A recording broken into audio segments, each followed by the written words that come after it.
Hi అండి. అందరూ ఎలా ఉన్నారు? వీడియోస్ చేయక చాలా నెలలయిపోయింది గదండీ! ఇప్పటినుంచయితే వీడియోస్ కంటిన్యూగా వస్తాయి. తప్పకుండా చూడండి. అలాగే నాకు ముందులాగే సపోర్ట్ చేస్తారని అనుకుంటున్నాను. వీడియోస్ చేయకుండా ఉండడానికి ఒక రీజన్ ఉంది. లాస్ట్‌లో చెప్తాను. ఇక్కడైతే నేను శనగపిండి లేకుండా మోతీచూర్ లడ్డు చేస్తున్నాననమాట. ముందుగా సగ్గుబియ్యం 4 గంటలైతే నానబెట్టుకోవాలండి. తర్వాత కొంచెం నూనె వేసుకున్నాను మూకిట్లో.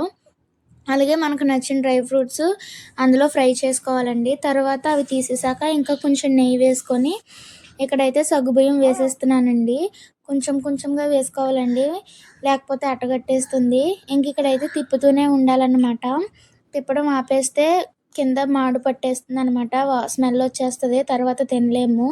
చిన్న మంటలోనే పెట్టుకొని మనం వేగించుకోవాలండి. అలాగే కొంచెం కొంచెం నెయ్యి నేను పోస్తూనే ఉన్నాననమాట ఇందులోని. నెయ్యి ఎక్కువేసుకుంటే టేస్ట్ కూడా బావుంటుందండి. చూసారా ఇక్కడైతే కొంచెం కలర్ అయితే మారిపోయింది. ఇలా అయితే వచ్చాక ఏ కప్పుతో అయితే సగ్గుబియ్యం తీసుకున్నామో ఆ కప్పుకి 2 కప్పులు పంచదార అయితే తీసుకోవాలండి.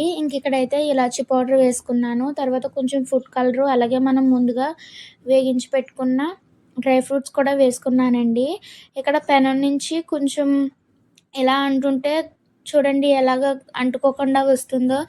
ఇలా అయితే అయిపోయినట్టేనండి.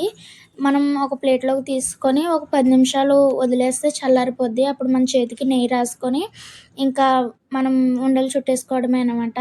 మా పాప అయితే చాలా ఇష్టంగా తిన్నది. వీడియో తీయలేకపోయాను. నేను చెప్పాలి అనుకున్నది ఏంటంటే మా ప్రణీతకి ఒక చెల్లి పుట్టిందండి. నాకు రెండోసారి మా పాప పుట్టింది.